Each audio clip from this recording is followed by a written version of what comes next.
Israel menuju kepada jalan keselamatan. Wa isqala Isa bin Maryam ya bani Israel inni rasulullahi ilaikum. Di ayat lain Nabi Isa alaihissalam menjelaskan fattaqullah wa ati'un hadza siratul mustaqim. Bertakwalah, takutlah, tunduklah, taatlah kepada Allah dan juga taatlah kepadaku.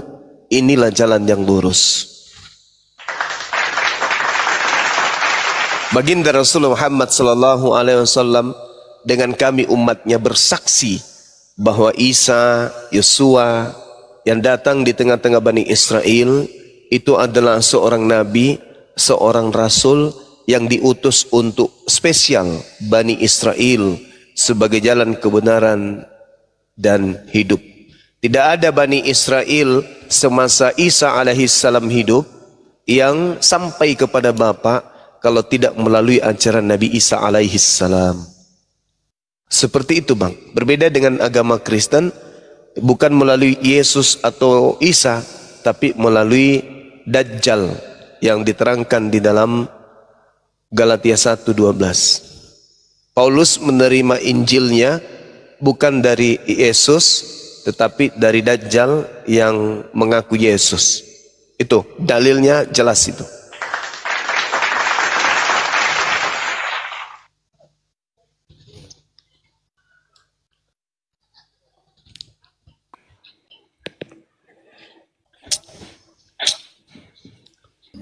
Oh itu toh. Iya. Tapi itu kan Yesus berkata kepada murid-muridnya ya bang, bahwa roh kebenaran itu akan menyertai kamu dan tinggal di dalam kamu. Dunia tak mengenal dia, tetapi kamu mengenal dia. Ya, Masya Allah, betul. Kamu di situ adalah Bani Israel. Bani Israel yang percaya kepada Yesus, yang percaya kepada Isa, yang datang kepada Bani Israel, yang datang kepada mereka, sekalipun mereka sudah meninggal dunia, Nabi Muhammad, ajaran Nabi Muhammad masih menyertai mereka sampai selama-lamanya. Kenapa? Nabi Muhammad mengajarkan bahwa dirinya adalah rasul, dirinya adalah utusan kepada Bani Israel sampai hari ini, bahkan sampai kiamat. Ajaran itu tetap menyertai bahwa dirinya adalah Nabiullah, dirinya adalah Rasulullah yang diutus kepada Bani Israel. Akan tetapi ajaran itu seketika hilang setelah Kristen itu ada. Yang tadinya Nabi, yang tadinya Rasul, yang tadinya mengajak Bani Israel kembali kepada hukum Tuhan, begitu Kristen lahir, ajaran itu hilang. Yang muncul kemudian adalah Yesus itu adalah Tuhan. Berbicara tentang agama Anda. Biarin yang diturunin, teman-teman jangan diturunin ya. Jadi gini, kita membahas hadits Anda dulu. Anda berani tidak membahas hadits Anda? Jangan membahas agama orang. Bahas apa? Bahas apa? Bahas apa? Bahas apa? Hadis Anda, betul. tapi Anda membahas orang. Bahas Oke, apa? kita Bahas apa? Anda mau dibahas hadisnya? Iya, Anda yang bahas ya, bukan saya. Oke, siap. Oke, silakan. Oke, siap. Sabar ya, jaringan saya lihat ini. Ya, silakan. Anda Bahas tahu, hadis ya. Bahas hadis kan? Anda tahu? Oke. Silakan. Anda tahu hadis riwayat Bukhari Saya nggak tahu. 4941? Bisa Tidak tahu. Saya tidak tahu. Silakan Nah, Anda. itu dia. Iya, silakan Anda jelaskan. Silakan Anda jelaskan. Kita ambil pengertiannya di sini saja. Silakan. Nabi Anda mujizatnya. Hadisnya dulu dong. Hadisnya dulu. Kepadanya. Hadisnya dulu dong. Oke. Hadisnya. Gimana bunyi hadisnya? Pengen pengikutnya banyak. Ya Anda bisa baca kan, Anda kan katanya penghafal, katanya Islam itu Anda bawa materi. Kalau Saya hanya hafal Bible, kan, saya nggak hafal hadis. Anda berarti kan Anda bukan Saya hafal Bible, Nah, itu. saya nggak hafal hadis. Anda hafal hadis nggak? Entah kan Anda menghafal Bible, tapi Saya Anda tidak tanya, menghafal saya hadis. tanya Anda hafal agamanya hadis nggak? agama apa sebenarnya? Anda hafal hadis nggak? Nggak hafal juga. Ya udah, kita kan nggak usah saya Kristen, bahas. saya Kristen. Nggak usah bahas kalau gitu. Gak usah bahas karena kamu nggak tahu hadits, saya juga tidak tahu hadits. Makanya yang kita bahas adalah Bible. Pinter dikit. Makanya tidak ada yang cuma Kristen ya. Izin saja. Anda bawa hadits, tapi ternyata Anda nggak bisa. Lalu saya harus membuang mutiara ke mulut babi gitu? Nggak bisa dong. Nggak bisa dong. Saudara Kristen kalau berbicara mengenai hadits, Anda lagi yang mau bawa, maka hadits itu harus Anda buka di sini menjelaskan original teksnya. Itu kalau berbicara hadits. Habis itu Anda harus menguasai asbabul wurud. Oke? Habis itu Anda harus menguasai perawi dan sanadnya. Bahas-bahas hadis ketinggian coy. Kristen bahas hadis gak nyambung. Seibarat kucing ingin membahas tentang komputer. Lah Bible aja kalian gak paham kok. Bahas hadis mau muntah dengarnya. Udah ada aja. Sok paten. Bahas hadis, orang Kristen bahas hadis. Membaca Arabnya aja gak bisa. Baca hadis, mau bahas hadis. Apa? Kucing membahas tentang komputer. Mana bisa? Gak bisa. Kalian itu manusia-manusia tak berakal. Kristen itu, saudara, Kristen itu manusia yang sudah dimatikan akalnya oleh Paulus. Gak boleh. Bahas Bible aja mereka gak pakai akal kok. Apalagi mau bahas hadis. Gimana ilmunya? Kesampaian gayamu terlalu tinggi. Terlalu bergaya bahas hadis. Oke, kembali kepada tema. Kembali kepada standarisasi pengetahuan kalian.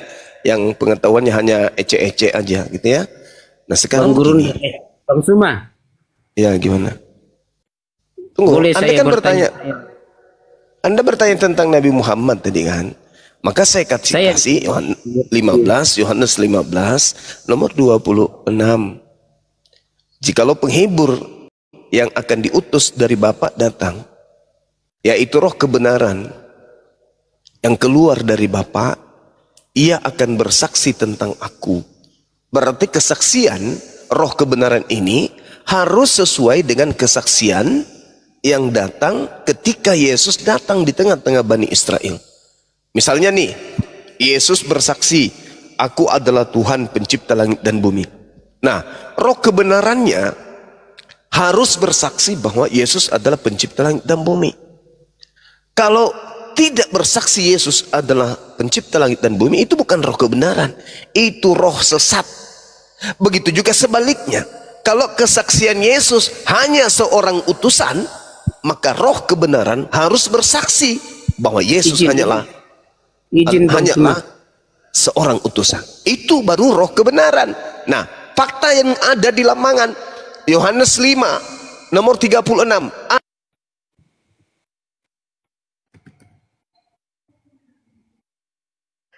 Dikik Bang Zuma ya. Mana Bang? Assalamualaikum warahmatullahi wabarakatuh. Kena report. Salam. Belum kena report. Jangan diripot lah, main santai aja. Kena tombak. Tombak. Di tab-tab layar teman-teman. Tab-tab layar ya, tembusin 1 M aja. Kena tombak. Selamat malam, salam. Ya, salam. Umi Rifa mau tanya. Ya, bukan Umi. Saya bukan umimu ya, saya bukan umimu. Uni Rifa. Uni Rifa mau tanya. Saya cuma biasa saja ini. Saya mau tanya, di Al-Quran dikatakan yang dikorbankan adalah Ismail sesuai dengan Al-Quran. Mana datanya? Al-Quran ayat berapa? Enggak, Anda meyakini tidak yang dikorbankan itu Ismail? Bentar teman-teman, itu ini beda. satu kotak buat dirunda ya.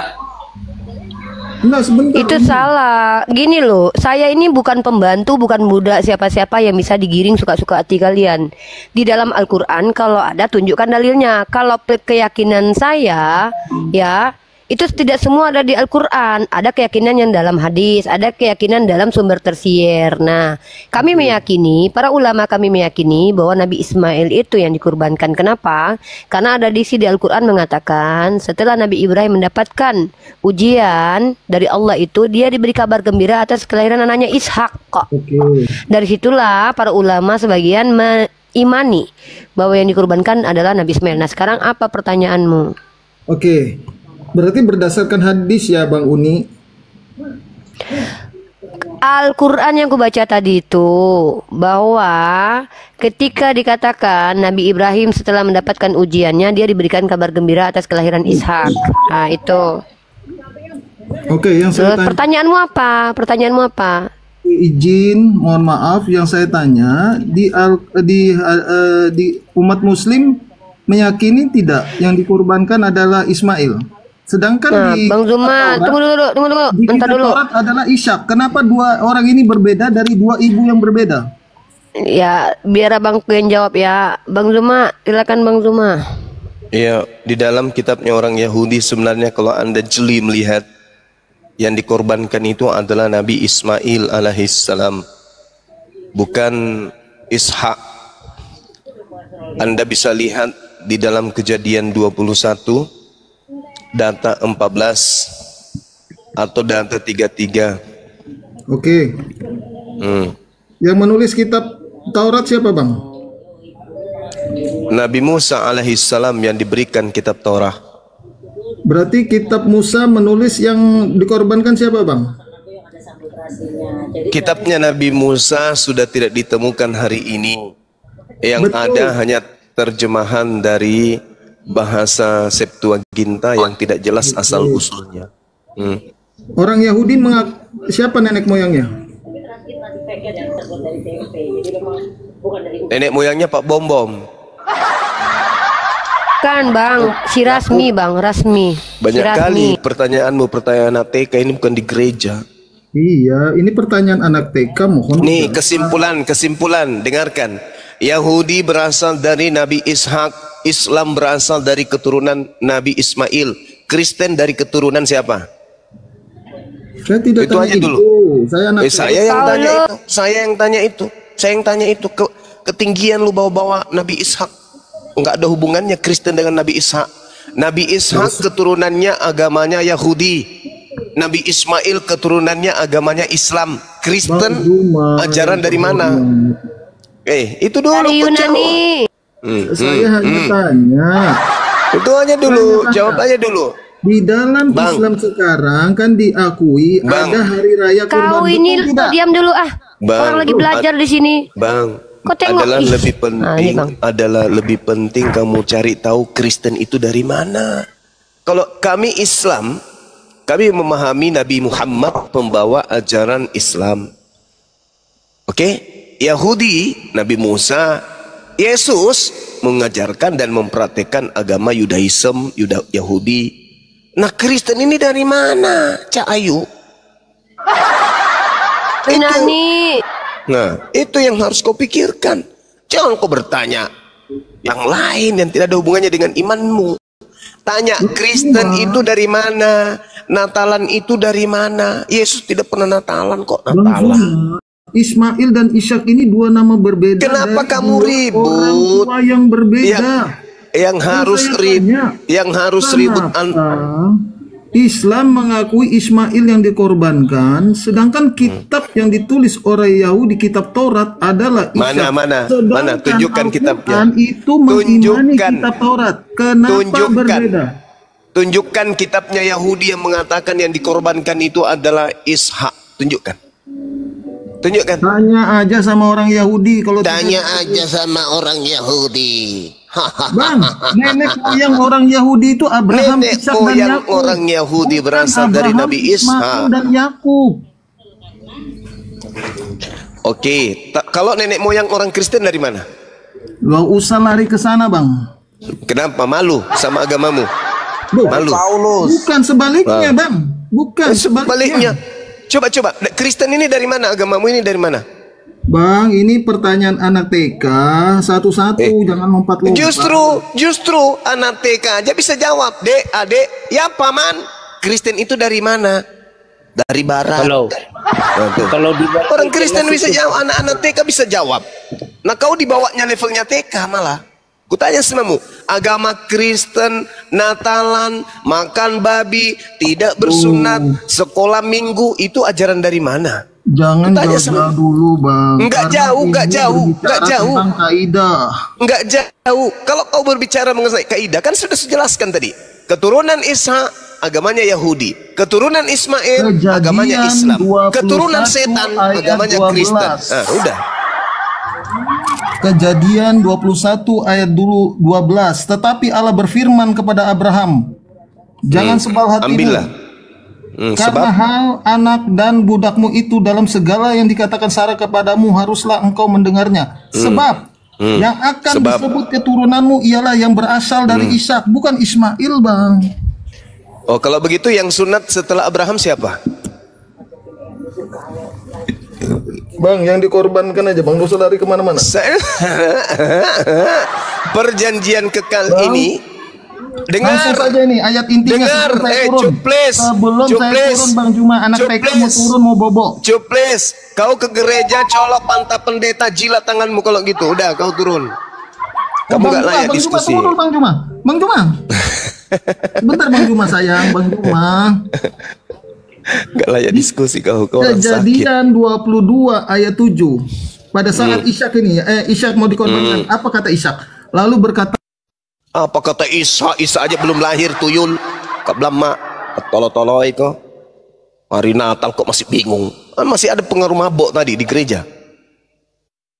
Ishak belum hadir waktu itu. Apa pula? Apa susahnya? Dan Abraham mengambil anaknya yang tunggal, yaitu Ishak. Ishak anak tunggal, nyata-nyata ada kakaknya. Inilah kau, mana tua Maria atau Yesus? Yesus. Nah, samanya ini. Anak tunggal ada Ishak, anak kedua Ismail. Dasar tak berotak. Jangan kau coba adu otak dengan saya. Itu Bang Suma baca ayat 2 tadi. Firman Allah, Elohim, ambillah anakmu yang 21 ayat 5, Ismail lahir bagi Abraham ketika Abraham berusia 86 tahun. Kejadian 22 ayat 1 ayat 2, Ishak lahir ketika Abraham berusia 100 tahun. Berarti selisihnya berapa? Ishak lahir 14 tahun setelah Ismail. Dan 12 tahun anak tunggal itu. siapa? Anak tunggal siapa jadinya? Itu malah Ishak. Ya, itu aja dulu jawab, Bang. Kristen itu dari mana? Natalan itu dari mana? Waalaikum. Kristen itu dari mana? Itu aja dulu. Itu dulu yang kamu selesaikan. Ya, apapun dari Kristen itu dari mana? Kristen. Suma dari mana? Penyembah Yesus. Itu dari mana? Penyembah Yesus ini. Ajaran dari mana itu? Ke gedung menuhankan makhluk bernama Yesus, itu ajaran dari mana? Ya, Yesus memang adalah Tuhan. Memangnya kenapa bersuma? Dari tahu. Saya tidak tanya Yesus itu siapa, saya tanya agama Kristen itu dari mana? Dari Yesus. Di mana Yesus mengajarkan Kristen? Oke. Apa artinya Kristen? Bos saya tidak tanya apa arti Kristen, yang saya tanya dari mana Kristen itu? Ya, artinya Kristen apa dulu? Saya tidak tanya arti Kristen. Nah, saya nggak tanya. Artinya Kristen itu pengikut Yesus. Saya tidak tanya. Artinya. Saya tidak tanya apa itu Kristen. Saya tanya Kristen itu dari mana. Jangan kau pakai jurus setan di sini. Kristen itu artinya pengikut Saya Yesus. tidak tanya arti Kristen, Bahlul. Yang saya tanya Kristen itu dari mana? Arti Kristen. Samanya kalau orang ngefans sama slang. Apa itu slanker? Slanker itu adalah kumpulan anak-anak muda yang pengikut dan cinta kepada slang, kakak dan seterusnya. Ya sama. Yang saya tanya, slanker ini dari mana? Wah, artinya pula yang kau jelaskan di sini. Macam nggak punya otak memang kalian ini. Bang Suma, aku izin bertanya sebelum turun boleh? Udah, kau tanya aja sampai puas. Satu aja aku tanya lo. Ini kan kita bahas tadi baginda Muhammad gitu kan, tanpa mengurangi rasa hormat gitu. Tapi di satu sisi ada yang saya pertanyakan gitu. Iya. Apalagi hadis itu kan menjelaskan tentang hidup moral, perilaku, perbuatan, kebajikan Iya. dan lainnya kan. Ya, beli kitabnya Sirah Nabawiyah lengkap di situ. Iya. Ini Tinggal saya kamu jumpai beli. dalam gini Sahih Bukhari Bang 260. Bagus itu. Iya, ini yang membuat saya bertanya-tanya kok gitu. Ini kan ini saya singkat aja ini. Di situ kan Muhammad itu meniduri istri-istrinya dalam satu hari satu malam. Kemudian ada yang bertanya, emangnya Muhammad mampu gitu kan? Terus ada yang jawab, oh itu Muhammad itu diberi kekuatan khusus setara 30 laki-laki. Gitu. Nah saya mau tanya, apa fungsinya, apa gunanya baginda Muhammad diberi kekuatan setara 30 laki-laki itu loh? Karena saat itu berhubungan dengan istri-istri. Itu aja sih. Iya. Sangat luar biasa ini ya. Saya kalau dalam perbandingan agama, Nabiku Muhammad SAW menjalankan kemudian syariat sebagai seorang nabi, di mana beliau datang membatasi jumlah istri para nabi. Kalau dulu-dulu istri nabi itu tidak dibatasin, ada yang sampai ribuan. Kayak kakeknya Yesus ratusan, 600, ada yang 700 tambah gundi 300, berarti istrinya itu 1000 gitu ya. Nah, Nabi Muhammad SAW istri cuman belasan. Kakeknya Yesus 1000. Anda nggak pertanyakan itu? Tidak ini Bang, soal ini kan dalam ilmu dan perbandingan agama, saya juga bisa bertanya. Kalau Nabi Muhammad SAW diberi kekuatan sebagai laki-laki perkasa, saya bertanya, Yesus melampiaskan syahwatnya dengan cara apa? Karena dia laki-laki, dia punya kelamin, dia punya syahwat, dia punya nafsu. Dia lampiaskan dengan cara apa? Sementara dia tidak punya wanita. Coli, perkosa diri, 501, mimpi basah, atau dia nikah? Yang mana yang betul? Sementara orang Kristen yang bertanya seperti ini adalah orang Kristen yang baru lihat paha ayam sudah orgasme. Apa organisme? Apa itu nama itu? Apa itu nama itu? Apa itu nama itu? Organisasi apa nama itu? Laki-laki Kristen baru lihat paha ayam sudah klimaks. Nabiku Nabi Muhammad ditaklukkannya perempuan diberi kekuatan 30. Ya kalian baru lihat paha perempuan, ayam lagi langsung klimaks kalian itu. Memang fungsinya itu ya. Bukti bahwa laki-laki Kristen itu adalah lemah syahwat, dibuatnya untuk perempuan sejenis alat untuk memuaskan istri-istri mereka.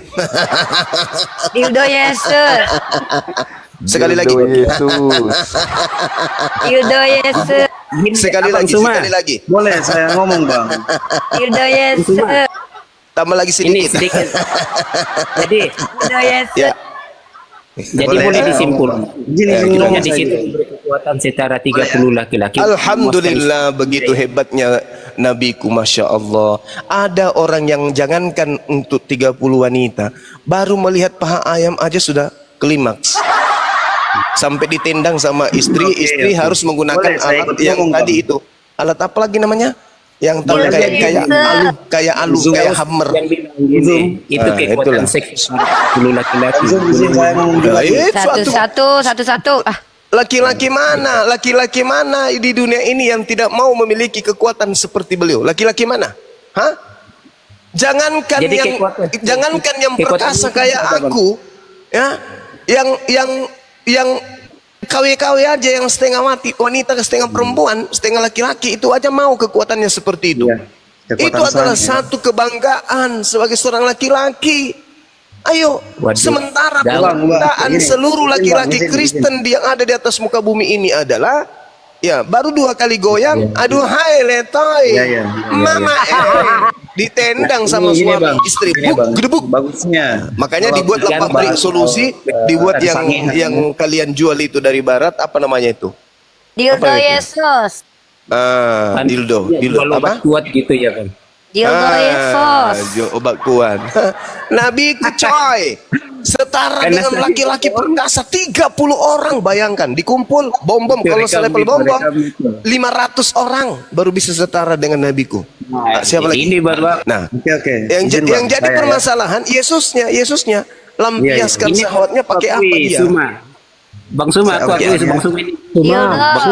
Suma, itu kata siapa? Yesus berzina. Susah meladeni sekuat itu.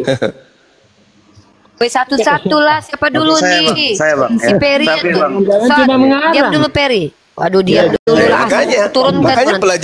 Makanya pelajari hadisnya, makanya jangan jadi Kristen, semakin bodoh nanti. Penjelasan dari Bang Suma tadi itu yang membahas soal masalah Melanggar Al-Quran. Al-Quran mengizinkan 4. Satu-satu lah Peri. Si Son ini ngomong, kau kukik juga kau nanti. Siapa dulu? Bagus itu Antri kalian. daripada Yesus dari istri yang ke-100. saya lebih tertarik dengan pembahasan yang tadi membahas soal Ishak dan Ismail ya. Oh Yesus, kirain kau bahas Deldo Yesus. Enggak, kita enggak bahas soal masalah apa tadi itu birahi-birahi ya. Enggak baik menurut saya.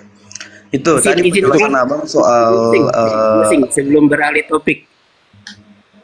Jadi Bang Suma setuju tadi ya bahwa fungsi kekuatan itu yang setuju dong. Setuju. Okay. Untuk meladeni istri 11 dalam satu hari. Subhanallah, luar biasa. Bayangkan nabi-nabi terdahulu, kau bayangkan itu kakeknya Yesus, istrinya sampai 1000. Kau bayangkan kekuatannya itu seperti apa? 1000 loh. 1000. Apa ada hubungannya dengan 72 bidadari itu Bang? Sampai di sini. Nah, kalau Yesus menjanjikan pengikutnya 100 istri. Kalian dijanjikan api neraka 100. Ini kalau nggak ada siksaan. Kalau nggak ada ayatnya nggak usah diangkat. Matius 19 nomor 29. Yesus menjanjikan 100 istri kepada pengikutnya. Bang Suma kan nantang itu kan, yang menyebut Nabi itu tukang kawin itu kan. Matius 19:29 Yesus menjanjikan pengikutnya 100 istri. Kalian bukan pengikut. Kalian pengikut setan yang datang ngaku-ngaku Yesus. Memang beda kelas.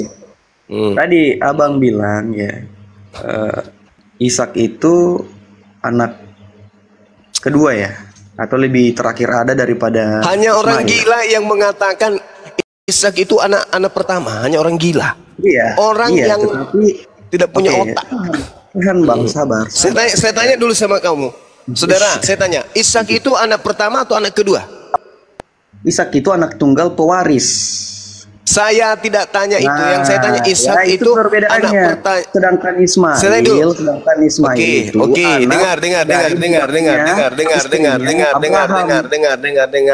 dengar. Ishak itu anak pertama atau anak kedua? Jawab. Dia anak tunggal sebagai pewaris. Saya tidak tanya itu Bahlul. Yang saya tanya Bahlul yang saya tanya Ishak anak pertama atau anak kedua? Bahlul. Saya nggak tanya anak tunggal atau anak sulung, saya nggak tanya. Dia anak pertama, dia anak kedua. Nah ini, tepuk tangan penonton. Kan udah aku bilang kan, saya udah bilang kan, bukan Kristen namanya kalau tidak sinting, nggak gila. Ishak anak pertama, Ishak itu anak tunggal sebagai pewaris. Anak pertama, dasar keturunan Dajjal. Ishak anak pertama.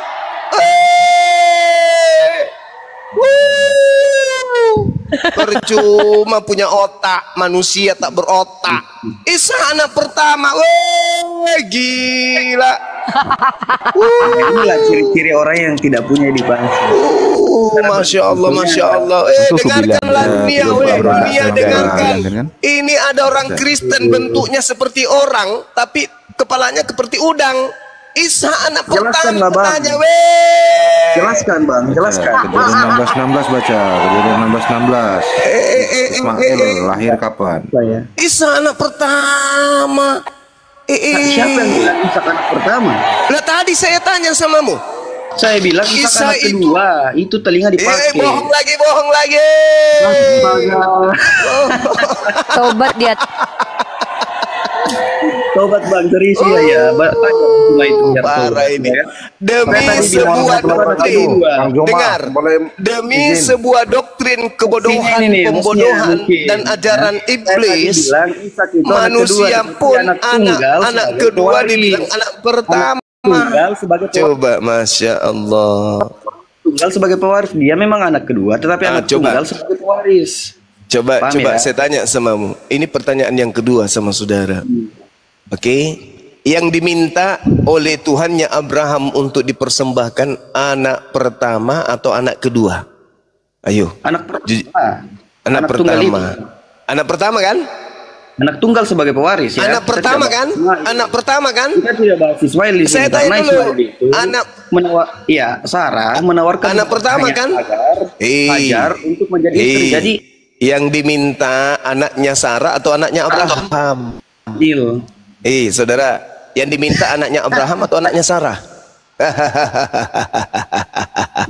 Yang diminta saudara, yang diminta anaknya Abraham atau anaknya Sarah? Tidak tahu bang, jelasin. Yang diminta anaknya Sarah atau anaknya Abraham? Jelasin aja kalau memang tahu. Yang dipanggil Abraham kan, bukan Sarah kan? Abraham, ambillah anakmu yang tunggal. Nah, anaknya Abraham bukan anaknya Sarah, Cak Ayu. Iya. Siapa anak pertamanya Abraham? Anak tunggal sebagai pewaris itu Ishak. Iya, siapa anak tunggalnya Abraham? Ismail. Pewaris ya Ishak. Sebagai pewaris. Abang ini tidak baca Kejadian 16. Saya ulang. Kejadian 16 ayat 1 saya ulang lagi. Saya ulang lagi. Yang diminta, sabar. Yang diminta untuk dipersembahkan anak pewaris atau anak tunggal? Anak tunggal itu ya Ishak. Apa alasannya? Apa alasannya di Alkitab dicatat? Apa alasannya kau katakan Isa anak tunggal? Di Alkitab dicatat di Kejadian 16. Apa alasannya kau katakan bahwa Isa anak tunggal? Pernahkah kemudian Isa menduduki posisi anak satu-satunya Abraham? Pernah? Iya, dengan Sarah kan, anak satu-satunya dengan Sarah. Yang diminta anaknya Sarah atau anaknya Abraham? Anaknya Abraham dengan Sarah. Anaknya Abraham. Di mana dalilnya? Di mana dalilnya? Di mana dalilnya? Oh, begitu ya? Iya, di mana dalilnya? Gitu, baca Kejadian 21 ayat 1 sampai 7. Jangan kau ajarkan saya untuk membaca. Tunjukkan kepada saya. Silakan kau tunjukkan. Silakan kau tunjukkan dalilnya. Silakan kau tunjukkan. Baca itu. Di mana dalilnya? Kau diam. Sebelum kau kusepak di sini. Diam. Oh, siap. Tunjukkan dalilnya. Tuhannya Abraham minta anaknya Abraham. Abang bisa baca. Abang. Udah, kau turun atau gimana? Mau turun atau gimana? Masih mau diskusi? Saya turun dan kamu ke gereja, colok pantat pendeta, jangan lupa jilat tanganmu. Turun, gila kau. Kau sudah gila, permalukan Kristen. Kau bilang anaknya yang pertama itu adalah Ishak. Apakah nggak malu kau? Gak malu, gak ada otak. Gak ada otak. Ishak anak pertama, yang diminta anaknya Sarah, nenek Lukiper. Yang diminta itu anaknya Abraham. Saya jawab Bang Juma. Sama aja ya kau kelasmu. Dia anak pertama dari istrinya Sarah. Sarah mempunyai anak tunggal. Jelas, kalau itu kucing juga tahu. Kalau itu kucing juga tahu. Kucing saya di kebunku ini juga tahu. Kalau Sarah punya anak. Kejadian 22 ayat 2-nya itu baca yang dikorbankan itu anak tunggal siapa di situ. Kejadian 22 ayat 2 yang diminta dikorbankan anak tunggalnya Abraham, bukan anak tunggalnya Sarah. Pakai logika bacanya.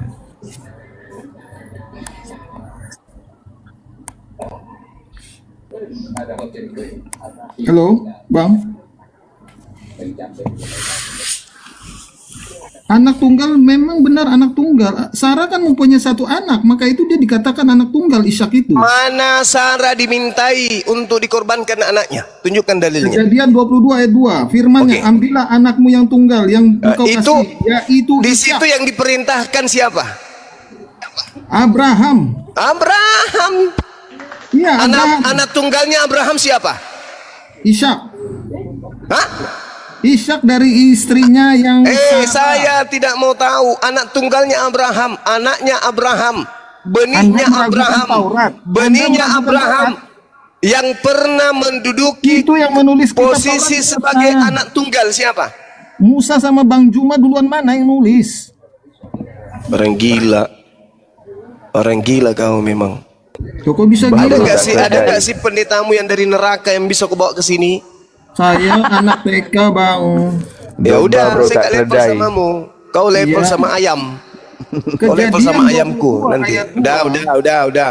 Pendetamu terus, yang terus. dari neraka kau aja turusin, kau bawa ke sini. Kristen Ngapain dungu. kau di sini? Domba bro tak keledai. Bahlul. Domba bro tak keledai. Otak ayam. Otak ayam. Udah peringati kelahiran. Bang Juma. Waalaikumsalam. Saya Muslim. Mau nanya siapa bang? Nah, saya tanya sama Bang Juma, saya diskusi. Karena saya bukan orang Indonesia, tapi alhamdulillah saya bisa bahasa Indonesia. Istri saya orang Polonias, awalnya Kristen tapi dia mualaf sama saya.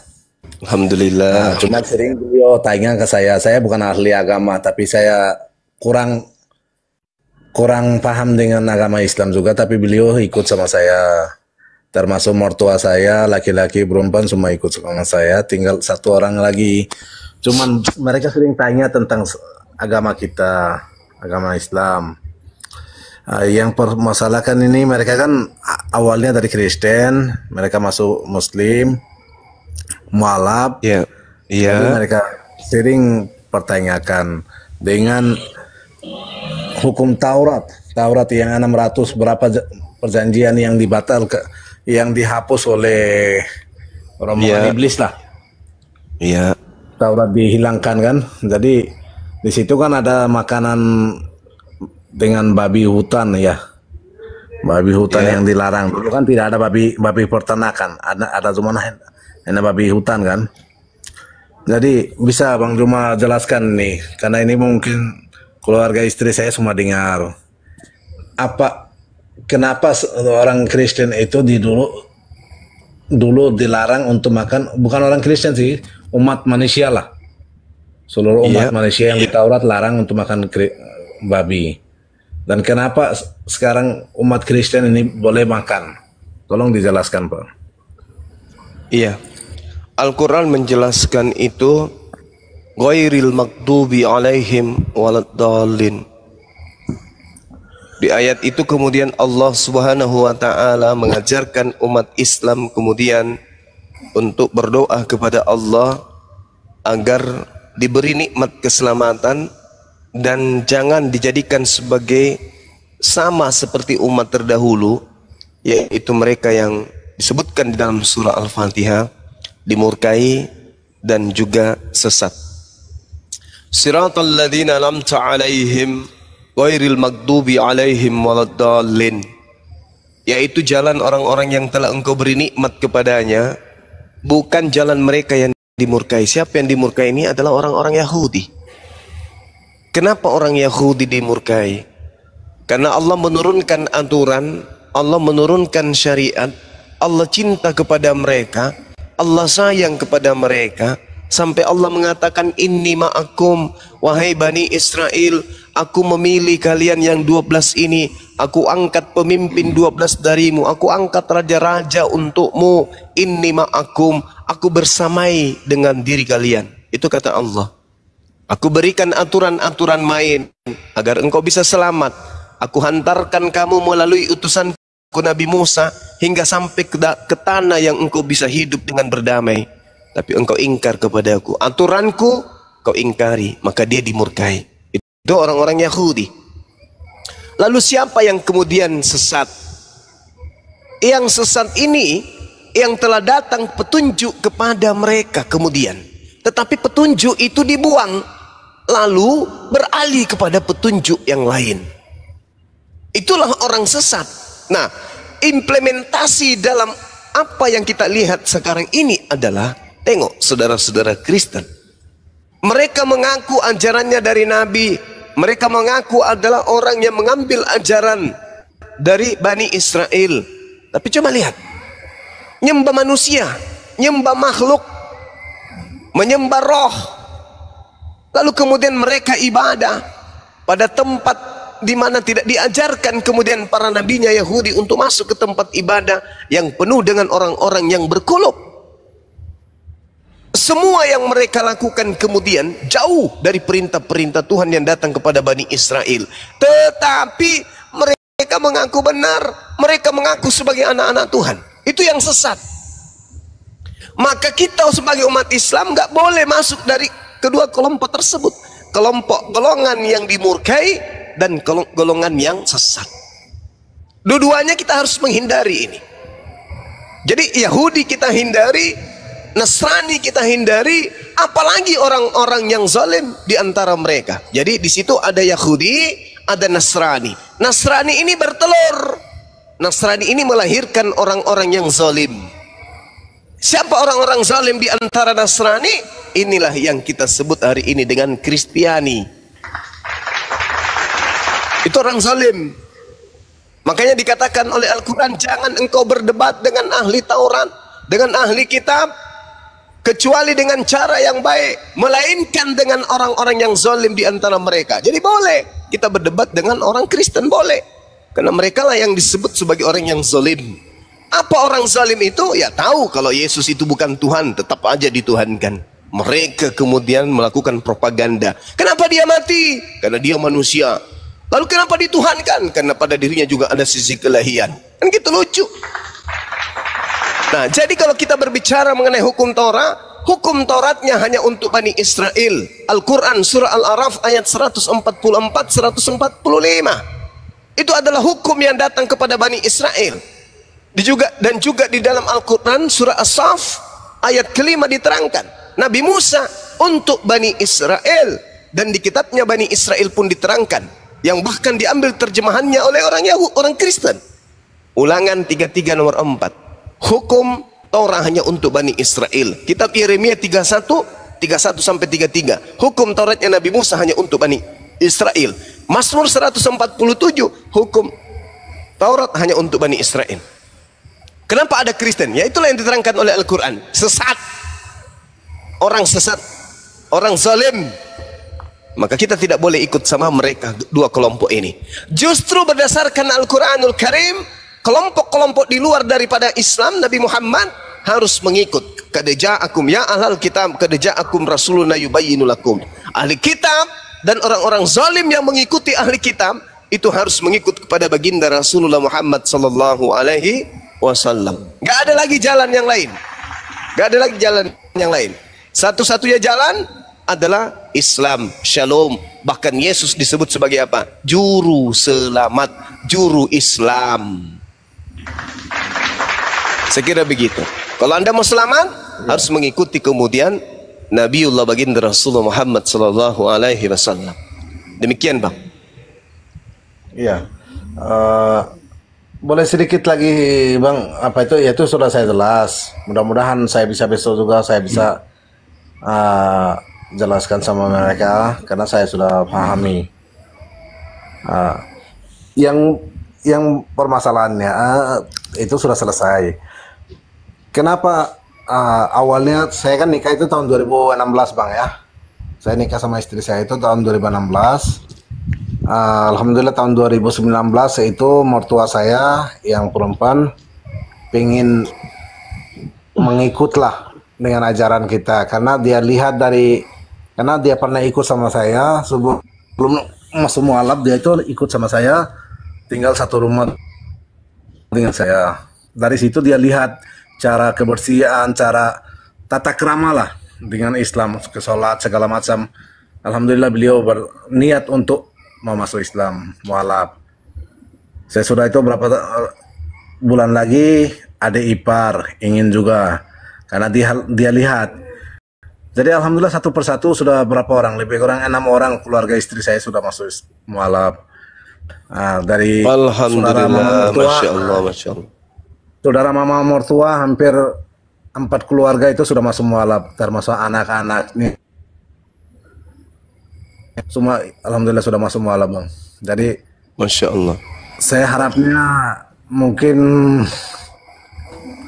Kalau bisa saya sering perlu mungkin diskusi atau apa, saya minta nomor telepon Bang Zuma nanti kalau memang bisa. Saya sering ke Makassar juga, kalau bisa kasih tahu alamat pesantren Bang Zuma mungkin saya mampir Bang. Insya Allah Bang. Insya Allah. Jadi mudah-mudahan alamat di Makassar di mana Bang? Bisa dijelaskan Bang? Saya ada di Ternate, mungkin mungkin minggu depan saya ke Makassar juga. Nanti tinggal ketik aja di Maps wisata Rumah Hobbit Bolangi. Satu-satunya yang ada di Sulawesi Selatan. Pasti sampai gitu, ke Bang. tempat saya Bang. Iya. Kalau ada waktu saya mampir sama Abang, mau silaturahmi juga Bang ya. Terima kasih banyak, saya mau panjang lebar, Abang punya waktu sangat berharga Bang. Terima kasih banyak Bang ya. Assalamualaikum warahmatullahi wabarakatuh. Waalaikumsalam warahmatullahi wabarakatuh. Salam, izin turun ya Bang. Iya. Mau kemana? Izin. Enggak, Abang ini mau diturunkan kan? Oh iya. Iya. Abang di Ternate ya? Oh iya, diturunnya. Diturunin, habis itu ditanya, apa sih? Enggak, bukan aku Bang. Akang Jan Santang. Belo, Muslim non Muslim. Belo. Oke, Chan Boy. Halo. Bang, ini naik lagi Bang, ini Bang. Si Bunga ini Bang. Teman-teman di follow ya akun Uniripa yang Uniripa 12 ini teman-teman, tolong di follow ya. Tolong di follow. Ini ada 4,2, tolong di follow Uniripa ini. Ya, kata Bang Zuma kalau nggak follow aku di blog Bang Zuma kalian. Oke, selamat malam. Bang Zuma mana? Bang Uni, saya mau tanya. Bentar, apa? Yang tadi tentang Ishak dan Ismail, saya belum ada jawaban. Kan udah dijawab sama Bang Zuma. Anak tunggal. Kau bilang anak kedua tapi anak tunggal. Ngadi-ngadi kau. Siapa yang bilang anak kedua? Anak Tidak ada yang dikorbankan, tuh dikorbankan domba diganti. Anak berapa? Abraham mempunyai 2 istri. Dari Hagar. Anaknya yang kutanya, istrinya yang kau jawab. Kau ini pantas lah Bang Zuma meludahi kau. Orang ditanya anak kau jawab istri. Berapa anaknya Abraham? Sebentar, saya jelaskan dulu Uni. Bagaimana saya mau menjelaskan? Oi, berapa anak Abraham? Apa yang mau kau jelaskan? Pertanyaannya berapa orang anak Abraham kok? Apalah kau?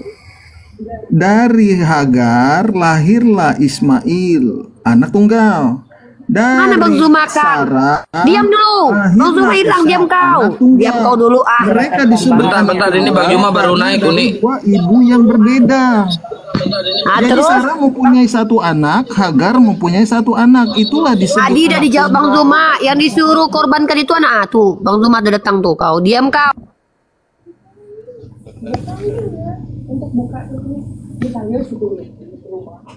Korban jiwa lagi. Siluman lele naik lagi dia. Bukan anak TK Bang, anak TK. Siluman biawak ini Bang, siluman biawak. Anak TK masih hormat. Siap. Boleh tanya Pak Guru? Silakan Kuclo. Yang diminta anaknya Abraham, bukan anaknya Sarah yang diminta. Nah, anak pertamanya Abraham siapa? Anak Abraham yang lahir pertama siapa? duluan itu adalah Hagar dari Ismail. Apa sih? Hagar melahirkan Ismail. Hagar Nah, itu punya itu tunggal. anaknya Ismail itu anak tunggalnya siapa? Dari Hagar. Iya, anak tunggalnya siapa? Anak tunggal dari Hagar. Iya, anak tunggalnya siapa? Abraham. Pintar. Selanjutnya istri sah dari Abraham. Kenapa kamu mengatakan? Kenapa yang kau mempunyai mengatakan? anak bernama Ishak? Kenapa Dia kamu juga anak tunggal? Kamu bahlul kalau ditanya kau diam tuyul. Saya nggak mau dengar suaramu. Dengar. Kenapa kamu mengatakan Sarah itu istri sah? Kapan dia nikah sah? Kutanya dulu samamu. Kapan Sarah menikah secara sah dengan Abraham? Tunjukkan dalilnya. Kusipak juga nanti kau lama-lama. Cipak aja Bang. Mana dalilnya Sarah nikah sah dengan Abraham? Tunjukkan dalilnya. Mana? Ayo. Sebentar dulu, Bang. Kasih yang lain dulu bicara. Saya masih cari di kejadian. Saya mau baca dulu. Kau panggil pendetamu dari neraka biar dibantu samamu. Nggak ada dalilnya Sarah dengan Abraham nikah sah kalau kau mau seperti itu. Justru kalau kita berbicara sah tidak sahnya, justru lebih sah Hagar. Kejadian 16. Kejadian 16. Coba kau tunjukkan. Apakah itu berbicara mengenai pernikahan? Halo, apakah dikatakan istri itu bukan nikah? Lah, sekarang dikatakan istri berarti sudah nikah. Di mana dalilnya dia menikah? Coba tunjukkan sama. Kejadian 16 ayat nomor 1. berapa? Adapun Sarah, istri Abraham itu tidak beranak. Ia mempunyai seorang hamba perempuan orang Mesir, Hagar namanya. Hagar ini orang Mesir. Terus? Yang dikatakan istri itu Syah. Terus? Ya, jadi kau ingin mengatakan bahwa Hagar itu istri tidak sah? Ia mempunyai seorang hamba perempuan kan? Kutanya dulu samamu. Kutanya samamu. Hei, kutanya samamu. Jadi kamu ingin mengatakan bahwa Hagar itu istri tidak sah? Siapa yang mengatakan tidak sah? Saya tidak mengatakan tidak sah. Tadi Sarah istri sah, Hagar? Saya berdasarkan fakta di Alkitab. Saya tanya samamu. Sarah istri sah, Hagar istri apa? Saya hanya berbicara inti siapa yang dikorbankan, Bang. Kita orang ini diajak diskusi baik-baik. Kenapa sih nggak ada otaknya? Sarah itu istri sah menurutmu? Hagar istri sah atau tidak sah? Dia dikatakan di situ apa? Hagar bukan dikatakan istri, tetapi Sarah menyuruh mengambil. Berarti Hagar. Abraham kamu tuduh berzina, gitu? Saya tidak menuduh. Itu tertulis di dalam. Kalau tidak sah berarti dia berzina. Kalau tidak sah, mana yang betul? Nah, menurut abang bagaimana? Sudah, saya tanya balik. Abang kan guru, abang guru, abang jawab dah. Oke. Nih tak kasih pendalaman materi. Mudah-mudahan kamu bisa selamat.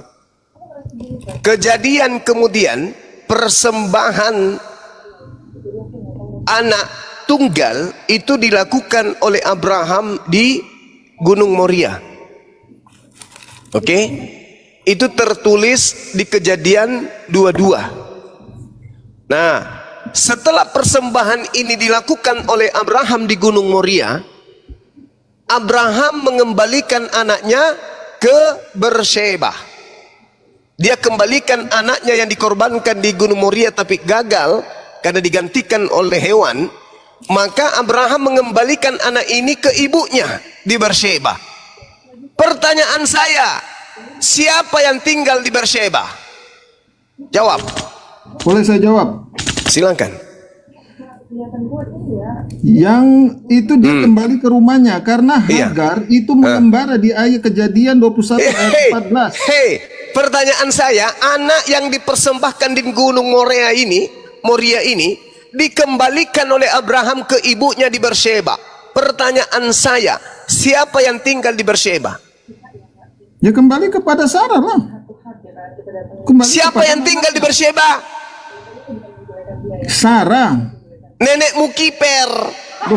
Yang tinggal di Beersheba itu Hagar bersama dengan Ismail. Baca Kejadian 1:14. Baca Kejadian 21 nomor 21 ayat 21 malah menjelaskan. Maka Kejadian 21. Kejadian 21 ayat 21, maka tinggallah ia di padang gurun paran dan ibunya mengambil seorang Mesir seorang istri Mesir. Nah, itu kamu tahu Mesir. Siapa yang tinggal di gurun paran? Siapa? Beersheba sama gurun parannya beda, Bang. Sekarang coba baca Kejadian 21 nomor 14. Baca yang keras. La ilaha illallah. Baca. Baca tuyul. Baca tuyul. Oke, Saya bacakan di Kejadian 21 ayat 14. Keesok harinya pagi-pagi Abraham mengambil roti serta sekirbat air dan memberikannya kepada Hagar, lalu meletakkan itu beserta anaknya di atas bahu Hagar. Kemudian disuruhnyalah perempuan itu pergi. Ke mana? Maka pergilah Hagar dan mengembara di padang gurun Beersheba. Beersheba, tepuk tangan dulu. Terus siapa di Beersheba? Siapa di Beersheba? Tepuk tangan toyol. Siapa di Beersheba? Jawab dulu. Belum selesai Bang, di 21. Belum selesai. Tapi kamu jawab dulu, siapa di Beersheba?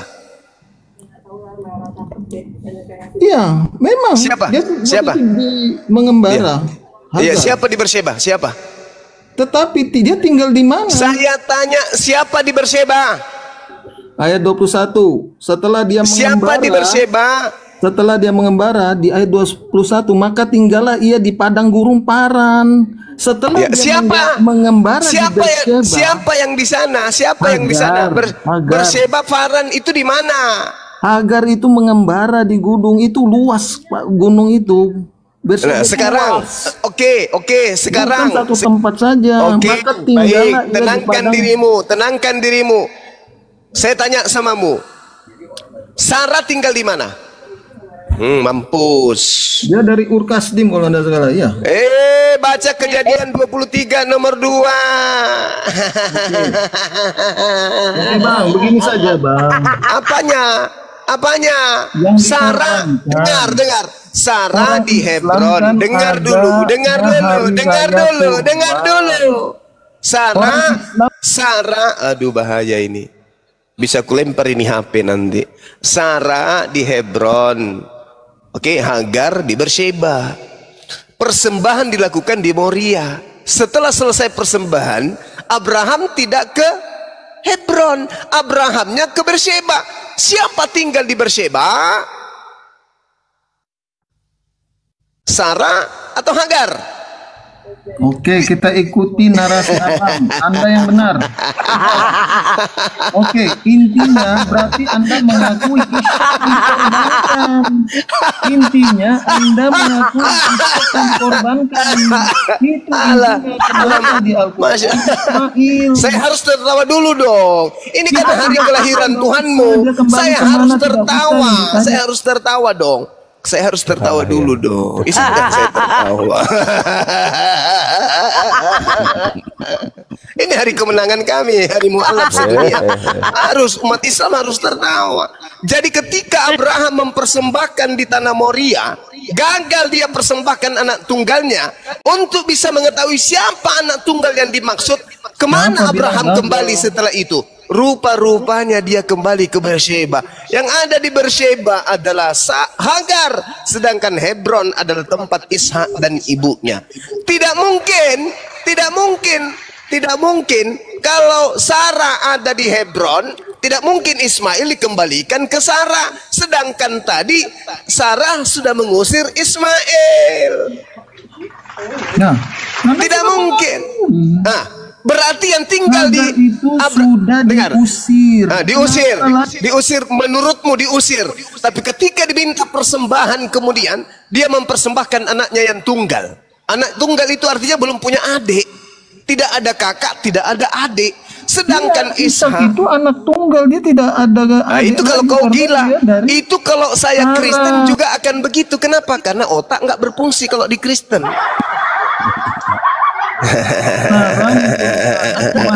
Maka itu disebut anak tunggal, Bang. Ya, sekarang nggak usah kau berkutik di situ. Sekarang kau kembalikan pada masalah. Siapa yang tinggal di Beersheba? Ishak atau Ismail? Intinya anggap aja Anda betul. Memang betul. Intinya siapa yang dikorbankan di Gunung Moria? Yaitu anak yang dikembalikan ke Beersheba. Siapa namanya? Ismail dong. Jadi maksudmu di Kejadian 22. Jadi maksudmu Ishak dikembalikan ke Hagar di Beersheba gitu. Kita ikuti narasi Abang katakan, ikuti. Anda benar. Gimana ceritanya ini? Bagaimana ceritanya? Tidak mungkin lah. Masa Pak Pompong kau kembalikan kepada ibu seekor ibu sapi? Nggak mungkin. Kejadian 22 Gak mungkin. Pak Bom harus kukembalikan ke ibunya, ibu babi. Jangan kukembalikan ke ibu sapi. Ishak harus ke ibunya, ke Lalu Hebron. berkatalah Ishak kepada Ismail Abraham, harus dikembalikan ayahnya ke bapa. ibunya di Berseba. Sahut Itu baru Abraham, ya betul. anakku. Bertanya Bahlul. Gimana? Bom dibalikkan kemana bang? Ke ibunya, ke ibu babi. Ya kan ibunya makan babi. Ayo, kamu itu, ini kitab membuat kau gila. Untung Islam itu